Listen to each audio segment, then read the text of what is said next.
Bonjour et bienvenue dans Face à la Lyonne, l'interview à la lyonnaise qui réveille et bouscule Lyon. Je suis Alexandra Caracézelli, fondatrice de l'équipe des Lyonnes et chaque semaine, je reçois celles qui ont une idée innovante, insolite ou originale pour faire avancer la ville ou améliorer notre qualité de vie. Naviguer sur les pistes de ski comme on le ferait en voiture avec un GPS, c'est désormais possible. Skiff, c'est la première application qui transforme les skieurs en véritables explorateurs connectés avec une cartographie interactive et une navigation en temps réel. Un projet né de l'audace et de l'envie de Lalé Pinoncelli, sa fondatrice, qui révolutionne l'expérience sur les domaines skiables en France et en Europe. Elle est avec nous aujourd'hui pour en parler. Bonjour Lalé. Bonjour Alexandra. Alors bienvenue dans Face à la Lyonne. Vous savez, cette émission, on aime bien découvrir les femmes qui portent des projets, qui ont une vocation à changer un petit peu les choses. Mais vous le connaissez, on commence toujours par le pitch rugissant. Vous avez Lalé 90 secondes pour nous expliquer en quoi ça consiste ce projet Skiff. C'est à vous. Merci Alexandra. Alors ski, je pourrais même le dire en 3 secondes, c'est le Waze du ski. Donc c'est-à-dire qu'en fait, c'est le premier GPS communautaire qui est gratuit pour les utilisateurs et qui permet de se repérer sur les pistes comme un réel GPS. C'est-à-dire que c'est utilisé soit pour aller d'un point A à un point B avec l'audio, on a le guidage et on sait, comme vous disiez, comme le GPS de voiture, soit on peut carrément l'ouvrir et on dit au lieu d'ouvrir la carte papier, on a complètement digitalisé cette carte papier. Et c'est pour ça qu'on est unique au monde puisqu'on a créé un univers derrière. Déjà, on a travaillé beaucoup, une prouesse vraiment technique pour faire cette carte très intuitive, avec votre point bleu comme un GPS, auquel on a ajouté un univers un petit peu fun pour permettre aux utilisateurs de se retrouver aussi entre amis sur les pistes de ski. Mais Lalé, ça n'existait pas déjà, ça les stations, elles ont bien des applications pour découvrir la piste rouge, la piste verte, la piste noire. Oui, absolument. Et en fait, les stations, alors on n'est pas du tout concurrent des applications des stations. Ce qui se passe, c'est qu'eux, en fait, ils prennent le plan papier qu'ils mettent en 2D sur un téléphone. Donc c'est beaucoup moins intuitif. Il faut vraiment télécharger et aller voir l'app. On est dans plus de 200 stations européennes, donc vous trouverez forcément votre station de ski si vous allez skier actuellement. Et vous verrez tout le travail qu'on a fait sur cette dimension vraiment cartographique et sur le côté intuitif et pour bien se repérer sur la piste. Moi, si je prends un plan papier d'une carte de ski, d'un domaine de ski, je ne sais déjà pas où je me situe. Oui, alors c'est ça. Mais donc là, l'application, elle parce qu'on ne sait pas non plus où on va quand on est dans une station de ski. Non. Si je veux skier, je ne sais pas quoi lui dire à l'application. Si, bien sûr que si, vous allez lui dire, moi, je veux aller dans tel restaurant, ou bien je vais aller retrouver les secours, ou bien je vais aller retrouver mon ami qui est là, ou bien je vois l'avatar de mon amie Alexandra qui est à tel endroit, je clique dessus et je vous rejoins. Donc on sait c'est un réel GPS. C'est vraiment comme le Waze. Comme le Waze. Et pourquoi Waze ? Parce qu'effectivement, vous pouvez aussi signaler des événements sur les pistes, notamment, et ce qui est le plus utilisé par nos 300 000 maintenant, ce qu'on appelle skiffeurs, c'est le monde aux remontées. Donc, quand vous ouvrez Skiff dans une station, vous avez des petits pictos qui apparaissent, comme il y avait sur Waze à l'époque, où on dit « Ah là, il y a beaucoup de monde à cette remontée, je ne vais peut-être pas aller là, je vais aller de l'autre côté. » Ah ok, on peut dire tant de minutes d'attente, voilà, ça permet de fluidifier. Exactement, ça permet de fluidifier. On peut également dire la neige est bonne, il y a du verglas, il y a peu de neige, ou bien une remontée vient de se fermer, etc. Donc on peut quand même signaler des événements qui se passent sur les pistes. Alors, et ça vous est venu comment cette idée C'est une idée de ma fille. Oui. C'est une idée de ma fille qui m'a dit, il y a 3 ans, et m'a dit, maman, comment c'est possible, donc il y a maintenant 23 ans, comment c'est possible qu'il y ait encore des plans papier. C'est le seul endroit où il y a encore du papier au ski. Maintenant, et c'est pas pratique. Et c'est pas du tout pratique. Alors après, on va me dire pareil avec le téléphone, mais tout le monde va ouvrir son téléphone dans la queue, dans les télésièges, sur le télésiège, dans les œufs, etc. Donc c'est plus pratique d'ouvrir Skiff, où vous savez exactement où vous vous situez et comment vous faites pour aller à un endroit, que d'ouvrir un plan papier. Mais en termes de technologie, alors c'est un projet qui est né à Lyon, c'est ça ? Oui, absolument. C'est un projet qui est né à Lyon. J'ai fait 2 levées de fonds. Donc, c'était quand même 2 levées de fonds qui ont permis, donc ce que je disais, cette prouesse technique où j'ai fait des bonnes rencontres au bon moment avec des bons développeurs. Ma vision était de plutôt mettre d'abord dans la techno pour que ça marche, avant de communiquer. Donc, on a fait quand même 2 ans de travaux. Il y a eu quand même 2 ans d'études et 2 ans de développement, où on a pris des experts dans les domaines de géolocalisation, des développeurs dans les géologues, des développeurs mobiles, des développeurs front, back, etc. Enfin, chacun avait son domaine. C'est ce qui fait que c'est devenu skiff et que c'est devenu aussi intuitif. Parce que faire quelque chose de simple, c'est ce qu'il y a de plus compliqué. Ça, Donc, c'est vrai. Mais vous l'avez dit tout à l'heure, vous êtes les seuls au monde à avoir oui, développé ça? absolument. On est les seuls au monde à avoir développé ce style de GPS, ce GPS. Déjà, l'algorithme d'itinéraire, il faut comprendre que pour créer un algorithme d'itinéraire sur des pistes de ski, c'est très, très compliqué. C'est pas comme dans la rue où les routes sont... Oui, à angle droit, voilà, exactement. Là, les pistes de ski, donc il y a tout un travail. Et on a fait d'abord ce qu'on appelle un POC, pas l'année dernière, mais l'année encore d'avant, l'hiver avant. D'accord. Donc pour une être preuve sûr, d'essai. Une preuve d'essai, une proof of concept, pour être sûr. On se dit comment c'est possible que ça n'existe pas. Donc on ne va pas réussir. Ouais.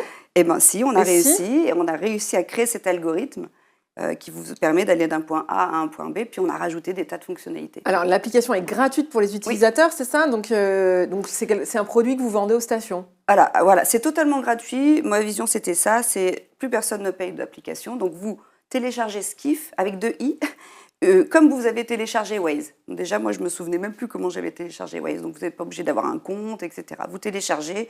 On vous demande évidemment de cocher des cases pour accepter des choses, parce que forcément, c'est de la géolocalisation. Et après, vous arrivez directement sur la carte de la station que vous avez choisie.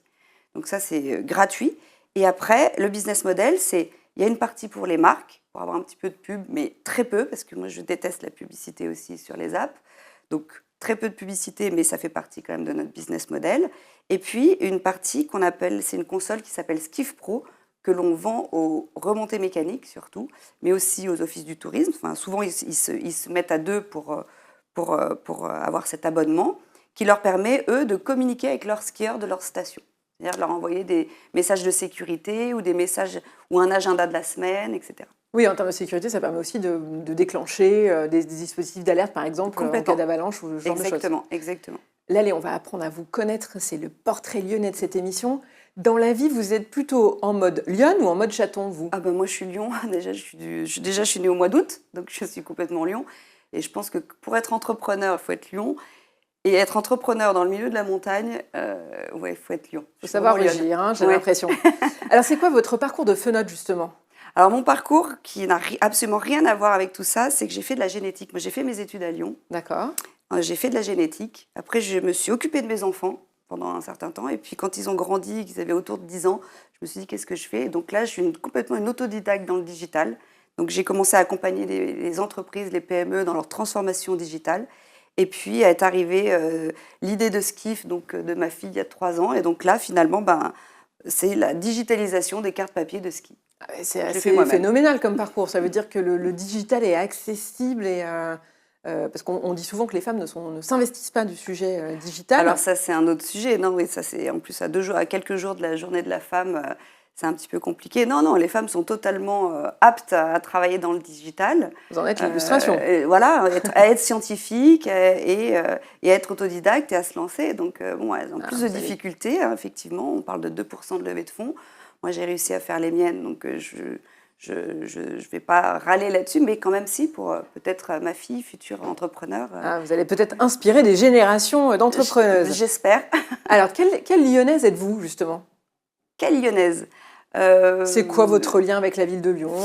Alors, est-ce que j'ose dire? Mais en fait, je suis née à Saint-Étienne. Ah, on arrête l'émission, ça y est. Donc, je suis stéphanoise. Mais j'ai toujours vécu à Lyon. J'ai fait mes études à Lyon.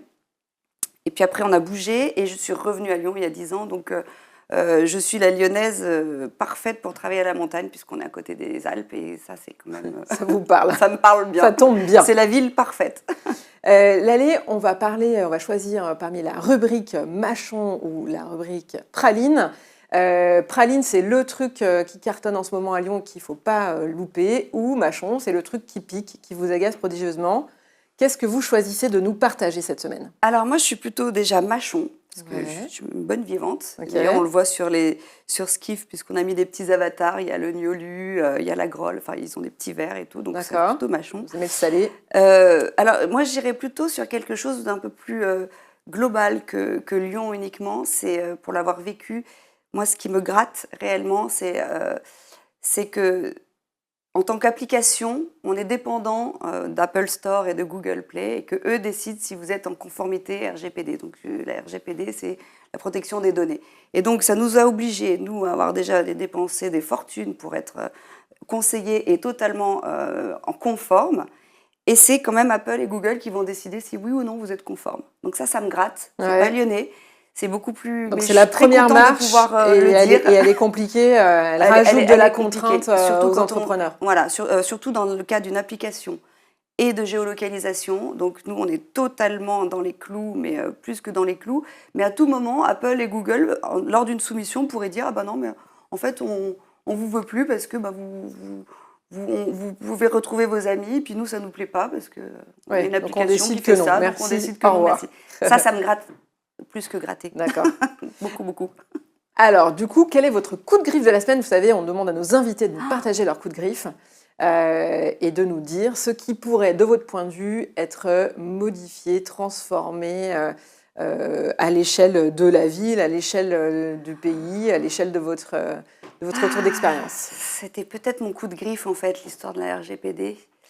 Peut-être sur la vie des stations, non? Parce que l'idée quand même derrière de l'application. Absolument, en fait.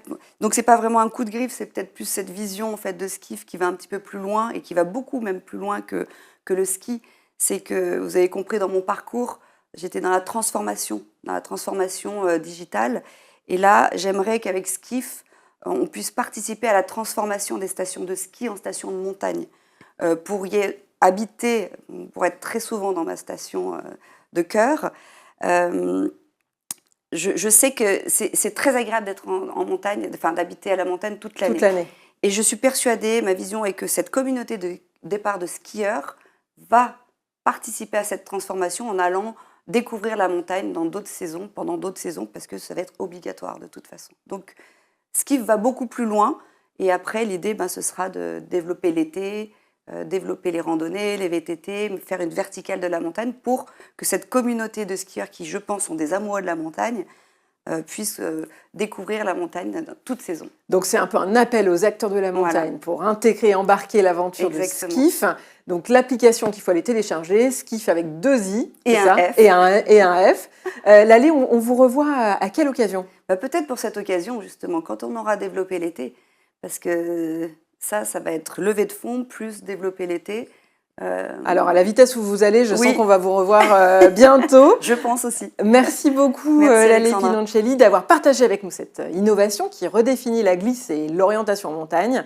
C'est la fin de cette émission. Merci de l'avoir suivie. On se retrouve la semaine prochaine pour un nouvel invité dans Face à la Lyonne.